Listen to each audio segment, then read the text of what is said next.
bom dia! Está no ar mais um Saúde em Dia com Paula Caminho, nosso encontro semanal todo sábado aqui no SBT, com um grande time de profissionais para trazer com credibilidade e informação para suas manhãs de sábado. E eu convido você a nos acompanhar a partir de agora com muita informação de qualidade aqui na sua telinha do SBT.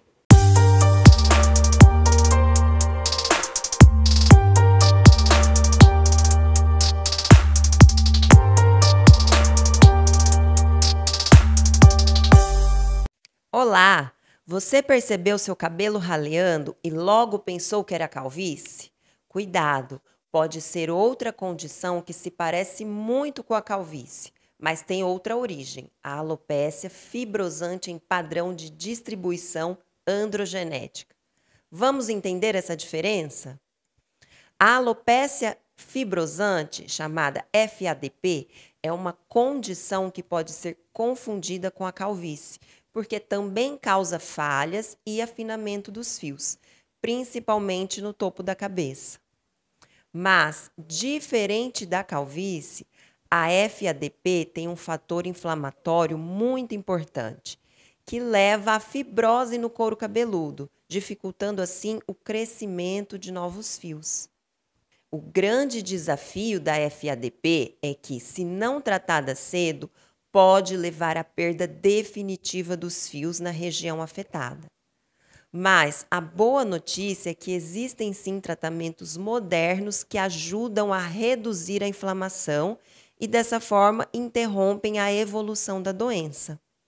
Entre eles, temos a mesoterapia capilar, com medicação para reduzir a inflamação. Temos o exossomos e o microenxerto autólogo, que são terapias regenerativas. Temos também a aplicação de toxina botulínica e laser de túlium, que melhoram a circulação e ajudam a diminuir aí a evolução dessa fibrose. Bom, o mais importante é que fazer um diagnóstico correto com o especialista vai definir a evolução da doença, pois dessa forma é possível iniciar o tratamento o quanto antes. Agora você já sabe que nem toda queda de cabelo é calvície. Esse foi mais um Tricologia em Foco com informações valiosíssimas para vocês. Me acompanhe no meu Instagram, @doutoramarielle, e receba dicas especiais como essa toda semana. Até mais!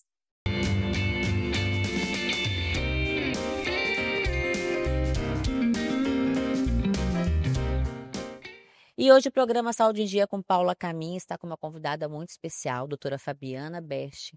Ela que é médica ginecologista integrativa, atua em Primavera do Leste, em todo o Brasil, no telemedicina, e vai falar hoje com a gente sobre lipedema, esse assunto que teve uma repercussão nacional ano passado e esse ano veio à tona novamente com vários estudos e tratamentos para essa patologia. Doutora, muito bem-vinda, é um privilégio recebê-la aqui. Obrigada, Paula. Sempre um privilégio estar aqui contigo conversando, né? Doutora, o que vem a ser de fato o lipedema? Paulo, o lipedema é um acúmulo exagerado de gordura, tecido adiposo, principalmente em membros inferiores, né? A gente vê aquelas mulheres que têm os braços magrinhos, uma cintura, não tem quase barriga, mas tem aquele volume em coxas e pernas, e o pé magrinho também.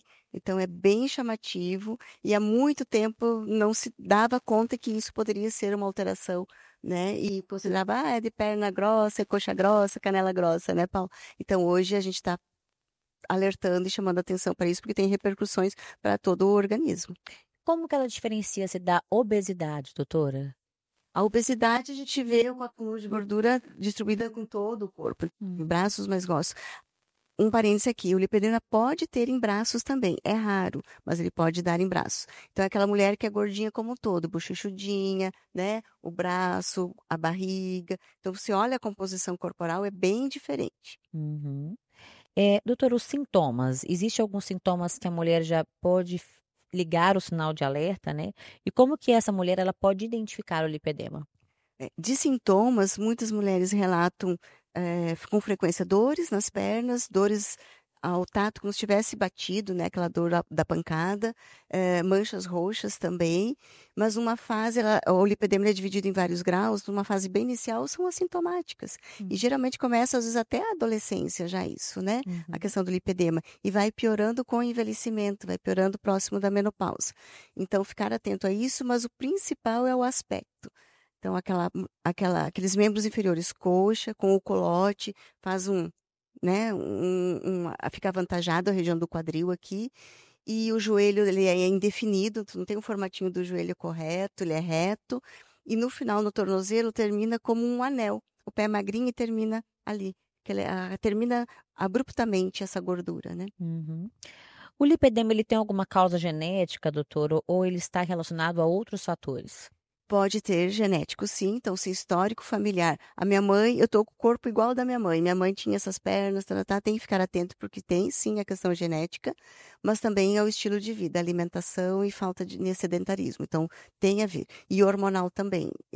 Predominância estrogênica pode estar relacionado ao lipedema. Uhum. Diagnóstico. Como que é feito o diagnóstico? Existem exames específicos ou o exame principal é o clínico mesmo, doutora? Paula, tem N exames que podem ser feitos, mas a maioria, o mais prático, o mais seguro e é o clínico mesmo. As próprias pacientes, mulheres, estão se diagnosticando, né? Porque, graças a Deus, as redes sociais estão aí para informar. Então, é se olhar no espelho, né? E com as pernas nuas e olhar o aspecto. Então, o diagnóstico clínico é o principal, o visual mesmo.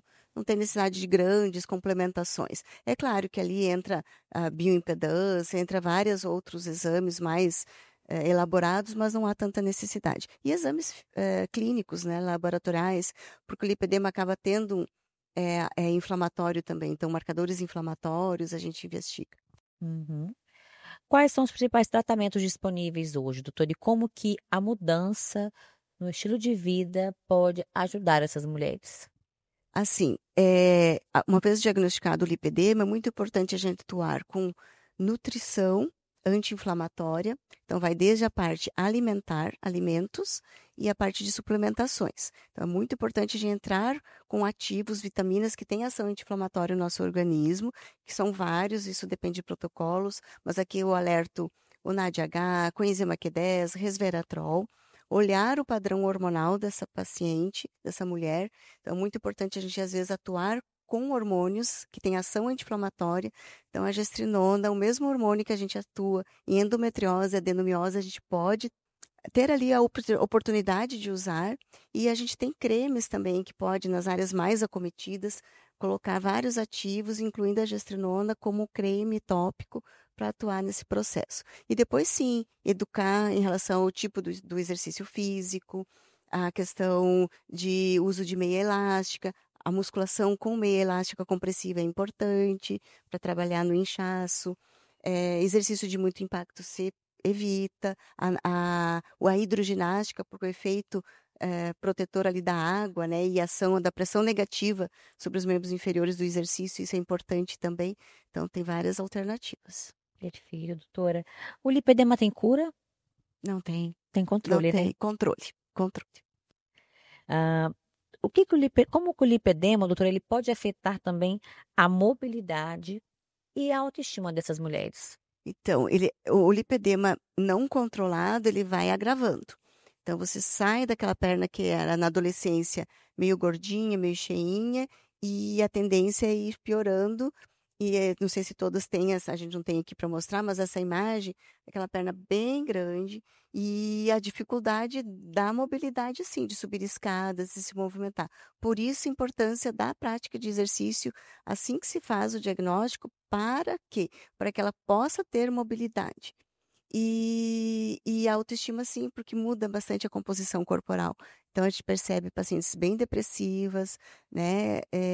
E que às vezes nem tem vontade de sair de casa, colocar uma roupa, um short, ou ir para uma praia, ou para uma piscina, por conta do aspecto. Porque além de ter o aumento, elas ficam com um aspecto todo nodular, como se fosse uma avalanche de celulite ali na perna, né? Então, flacidez de pele. Então, interfere sim com a autoestima. Existem relações entre o lipedema e outros problemas de saúde, doutora, como, por exemplo, dores crônicas ou até mesmo transtornos emocionais dessas mulheres? Pode ter, não é diretamente associado, mas pode ter, talvez mais pela questão emocional, né, do diagnóstico ou do grau. Agora a gente consegue que as mulheres mais jovens tenham acesso ao diagnóstico, mas se a gente lembrar de avós nossas, né, as mulheres de mais idade que já estão hoje com 60 anos, elas não foram diagnosticadas, então elas estão num grau bem avançado do lipedema e é Uhum. bem difícil essa reversão. E depois de todos esses processos, elas falam, eu vou fazer uma lipoaspiração, não é o suficiente, né? Então tem que ter uma atuação desde uma fase inicial para a gente evitar o agravo da doença. Que recado você deixaria nesta manhã, doutora, para as mulheres que desconfiam ou que se identificam com todos esses diagnósticos e esses pontos aqui, citados pela gente nessa manhã? Se olhar ao espelho, a gente pede para qualquer, até para câncer de mama, a gente pede, se olha no espelho, vê como é que está o aspecto da sua mama. Então, para isso também. O lipedema, principalmente de membros inferiores, então se olha no espelho, pega nas redes sociais imagens e vê. Se você desconfiar, é procurar nutricionista, nutrólogo, ginecologista, o clínico geral também e chamar a atenção. E a partir disso, se um desses profissionais não tem experiência com o tratamento, que ele lhe encaminhe para que seja feito um tratamento o mais precoce possível. Perfeito. Muito obrigada pela sua participação aqui mais uma vez. Para quem queira acompanhar o seu trabalho nas redes sociais, doutora, qual é o seu Instagram? É a doutora Fabiana Berge, E a doutora atende Primavera do Leste na Clínica Leblanc, né? isso na clínica, no prédio Leblanc, na clínica Fabiana Berge. É isso aí. Vocês que nos acompanharam, eu falo sempre que a informação ela só começa aqui. Todos os conteúdos do programa Saúde em Dia com Paula Caminha ficam anexados em nosso canal do YouTube, DrCast.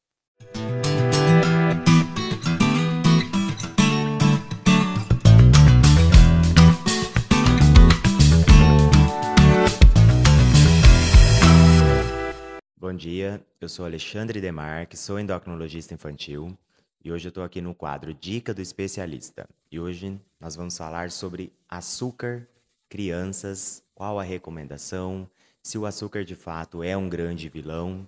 Amanhã é Páscoa, então a gente precisa saber quais são as recomendações do consumo de açúcar e seus efeitos nocivos para a saúde e quais as doses que são mais seguras. Então, primeiro de tudo, a Sociedade Brasileira de Pediatria recomenda que o açúcar adicionado, ou seja, o açúcar de mesa mesmo, e aí entra doces, sorvetes. Então, o excesso de açúcar não deve ser ofertado para as crianças menores do que 2 anos. E depois dos 2, também não significa que está liberado. Já pode ser introduzido. Só que daí nós precisamos ter consciências que esse excesso de açúcar, ou seja, a gente pode ofertar, porém com bastante cuidado. Então, pegando essa dica, a gente vai entrar aqui, vamos entrar num passado não muito distante. A introdução alimentar, quando os bebezinhos faziam 6 meses, ela era iniciada justamente com suco de laranja. E hoje a sociedade brasileira já se posiciona contra isso. A introdução deve ser feita com frutas, pode ser com alimentos, mas o suco em si, ele também é recomendado depois dos 2 anos de idade. E justamente porque é açúcar. A frutose que está presente no açúcar da fruta também é considerado. E existe até um estudo feito com crianças que têm consumo excessivo de suco, mesmo sendo suco natural, que ele é saudável, a associação dessas crianças com obesidade. Então, por isso que, dependente da idade da criança, a gente deve ter um limite na quantidade de suco que é ofertado para as crianças. Então, o consumo de açúcar sozinho, ele não é o grande vilão. Mas quando a gente tem um consumo excessivo, aí sim ele se torna um vilão. Porque essa criança vai ficar dependente do açúcar, essa criança vai ter ali na região do cérebro, né, a área de recompensa e prazer. Então, vai agir como se fosse outras substâncias viciantes, e isso já tem estudos demonstrando isso. Então, a gente deve evitar esse excesso de açúcar nas crianças. E também vai ter uma relação com obesidade. O excesso de açúcar está diretamente e fortemente relacionado com o índice e os casos de obesidade infantil. Então, nós precisamos combater isso tudo. Pegando o guincho da Páscoa, nós podemos ofertar mas em quantidades pequenas e utilizar como sobremesa, para a criança não pegar esse hábito viciante do excesso de consumo de açúcares. Essa é mais uma dica do especialista. Nos vemos no próximo sábado.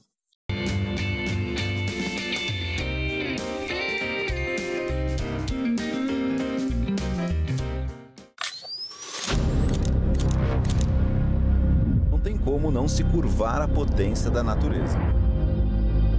Além de observar, me resta sentir cada uma de suas paisagens.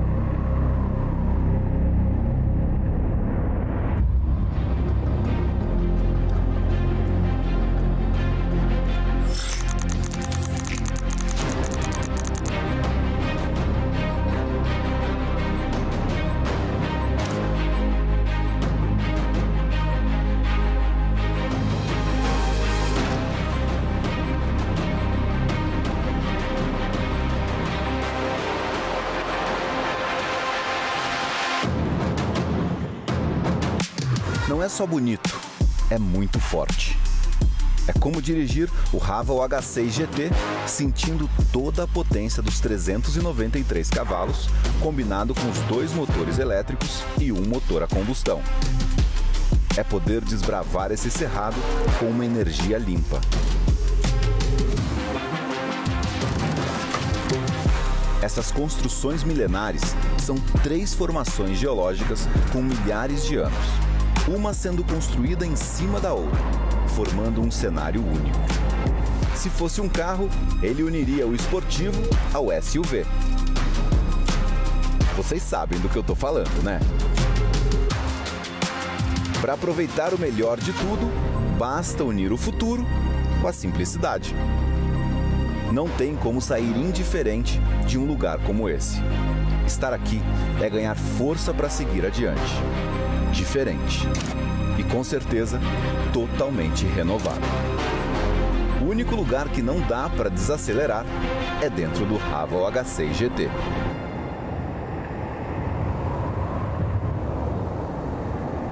O amanhã chegou na Chapada dos Guimarães. Hello, tomorrow. Na Vitaforma, nosso propósito vai além da suplementação. Acreditamos que investir em saúde é construir um futuro de qualidade, energia e vitalidade. Com nossa linha de suplementos de alta qualidade, como a creatina, a VitaCarb, Vital Q12, a melatonina, o ômega 3 e a creatina em goma, oferecemos soluções práticas e eficazes para quem busca viver mais e melhor. Escolher Vitaforma é priorizar sua saúde e a sua longevidade. Somos mais que uma marca de suplementos. Somos um parceiro na sua jornada de bem-estar e evolução. Vive intensamente. Invista em você.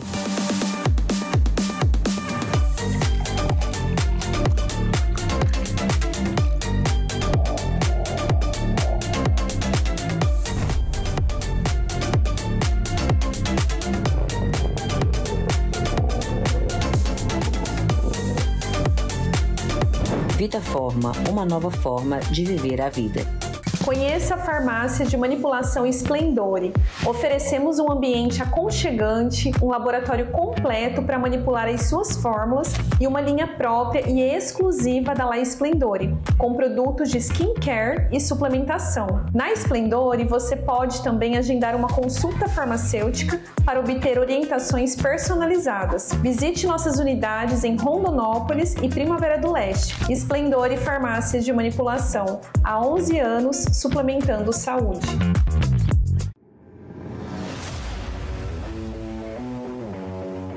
No Colégio ICL.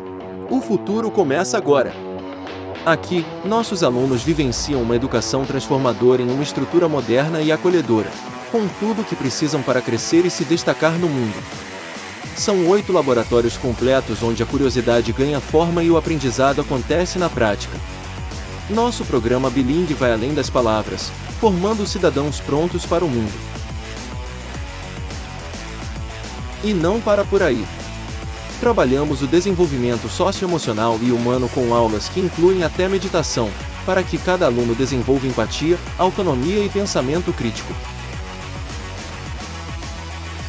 No Colégio ICL. combinamos as melhores práticas internacionais com metodologias ativas e inovadoras para preparar nossos alunos para os desafios do amanhã. Agende uma visita e venha conhecer tudo isso de perto.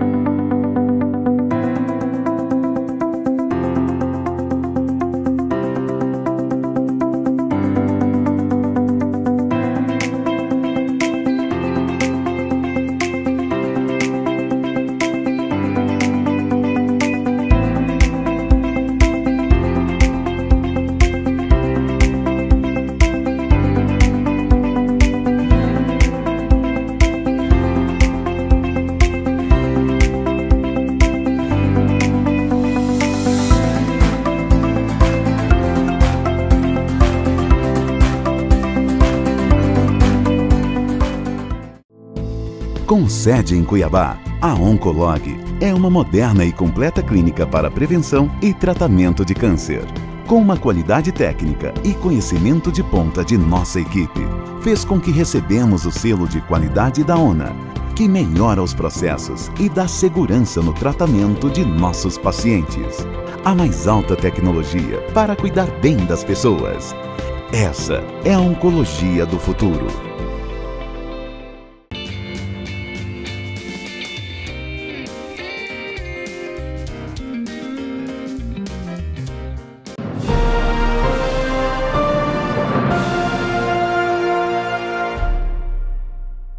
Bom dia, meu nome é Breno Alegria, sou advogado atuante em Direito Médico, Direito da Saúde, e esse é mais um Saúde Legal.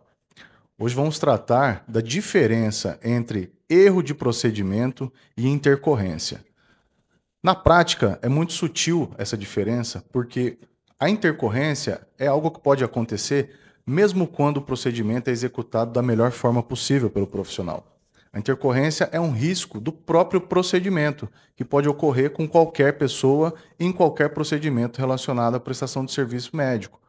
Então, a intercorrência ela tem essa característica de ser imprevisível e de não poder ser controlada pelo profissional. Já o erro decorre de uma má prestação de serviço, de uma não observância de um dever do profissional na realização daquele procedimento. Então, é importante saber distinguir e documentar os procedimentos justamente para que, caso ocorra uma intercorrência, o profissional tenha condições de comprovar que essa intercorrência aconteceu, ainda que todos os protocolos tenham sido observados durante o procedimento, fazendo com que o profissional não seja responsabilizado por ter cometido um erro, mas que seja caracterizada a ocorrência de uma intercorrência, o que é normal em qualquer procedimento. Quando acontecer uma intercorrência, o que fazer? Documente essa intercorrência, quais foram os sintomas apresentados pelo seu paciente, o que de fato aconteceu. Documente qual é a conduta adotada por sua equipe clínica, pelo profissional, diante dessa intercorrência. Quais foram os resultados acontecidos após a intervenção da equipe, após a intervenção do profissional no tratamento da intercorrência. E faça acompanhamento após a intercorrência, para saber o que aconteceu com o seu paciente depois de tratada. É importante também que você documente, que você registre por fotos, vídeos, testemunhas e faça constar no prontuário do seu paciente a ocorrência dessa intercorrência, a realização das medidas adotadas pela equipe e os resultados após essa intervenção. Fazendo isso, o profissional se resguarda e, caso necessário, consegue fazer uma defesa e mostrar que agiu da melhor forma possível, deixando de lado a caracterização de uma conduta negligente. A diferença entre intercorrência e erro de procedimento é fundamental em uma eventual condenação por erro médico e uma eventual condenação por má prática profissional. Para que você possa continuar acompanhando mais questões relacionadas a direito e saúde, acompanhe o nosso programa e siga-nos nas redes sociais. Instagram, @BrenoAlegria_advocacia. Um abraço e até a próxima.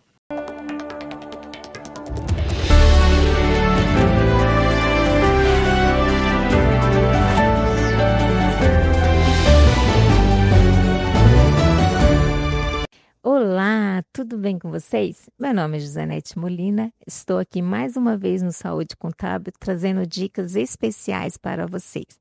Hoje, para você médico, dentista, profissional da área da saúde, especialmente médico, que presta serviço em vários lugares, onde os pagamentos são feitos por várias fontes pagadoras, preste atenção em um detalhe. Se você não está recolhendo o INSS a maior em cada uma delas, porque o INSS ele tem um piso máximo mensal para ser recolhido. O que acontece muito é que às vezes todas as fontes pagadoras fazem a retenção e recolhem esse INSS. Então, observem se não está acontecendo isso com vocês, para a gente entrar com o processo pedindo cancelamento de algumas, ficar só com o valor realmente devido, e quem recolheu a maior em anos anteriores ainda pode pedir compensação. Restituição, desculpa. Dúvidas, só entrar em contato. Muito obrigada.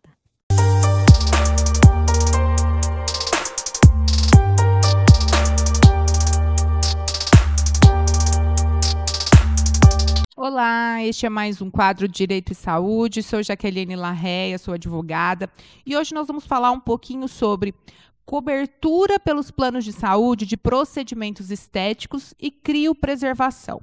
Então vamos lá. Quando que o plano de saúde é obrigado a custear um procedimento estético? Quando ele tem caráter reparador. 2 exemplos clássicos aqui.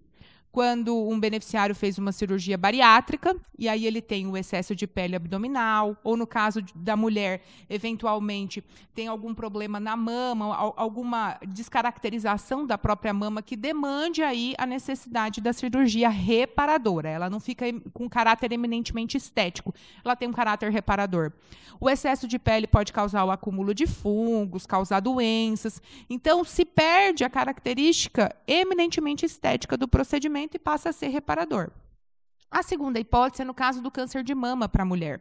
Há o dever de reparação da cirurgia com colocação da prótese quando há, de fato, a retirada total da mama. Então, esses 2 casos são clássicos, onde as operadoras têm o dever, elas podem e devem fazer aí a sua auditoria prévia para a liberação do procedimento, isso é normal, o beneficiário ser encaminhado para avaliação de um profissional médico do setor de auditoria, para que então possa avaliar se de fato tem o caráter reparador. Agora, falando em outros tipos de procedimentos estéticos, como, por exemplo, os minimamente invasivos, que são a famosa e atual harmonização facial.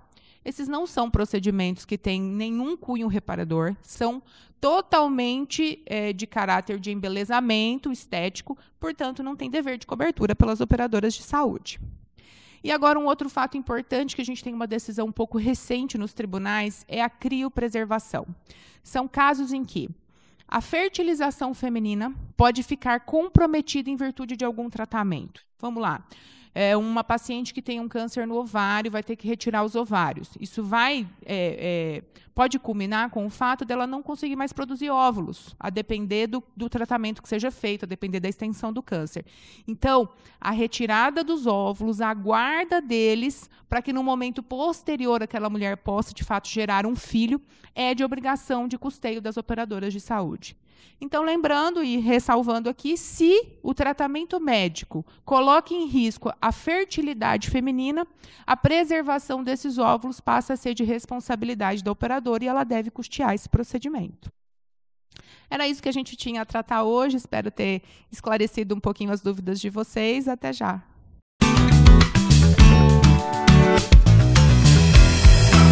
Está começando mais um Na Medida Certa com a doutora Nádia Laura. Você percebe que tem acúmulo excessivo de gordura nos braços e nas pernas? Sente dor, inchaço? Isso pode ser lipedema, uma condição que vai muito além da estética e a nutrição pode ajudar a você ter um melhor estilo de vida. O foco deve ser uma alimentação anti-inflamatória, rica em peixes, azeite, açafrão da terra, que é a cúrcuma, e gengibre. Além disso, evitar alimentos ultraprocessados, carboidratos refinados vão ajudar a reduzir essa inflamação. A hidratação, nesse caso, é fundamental para evitar e reduzir o inchaço e o incômodo que sente, principalmente nas pernas, né, nos membros inferiores, que é onde é mais comum ter esse sintoma dessa doença. O lipedema é uma doença crônica, que não tem cura, mas pode ser amenizada com a alimentação. A suplementação, nesse caso, é fundamental para ajudar a reduzir os sintomas de inchaço, dores e melhorar a circulação sanguínea. Esse foi mais um Na Medida Certa com a doutora Nádia Lauro. Me siga nas redes sociais. E chega ao fim mais um Saúde em Dia com Paula Caminha. Eu me despeço de vocês, já lembrando o nosso próximo encontro, sábado que vem, às 11h45 da manhã, aqui no SBT. Você que queira rever esse conteúdo, compartilhar com amigos e familiares, é muito fácil. Basta se inscrever no nosso canal do YouTube, onde ficam anexados todos os nossos conteúdos, compartilhar e replicar todas as informações. Eu espero você no próximo sábado, neste mesmo horário. Até lá!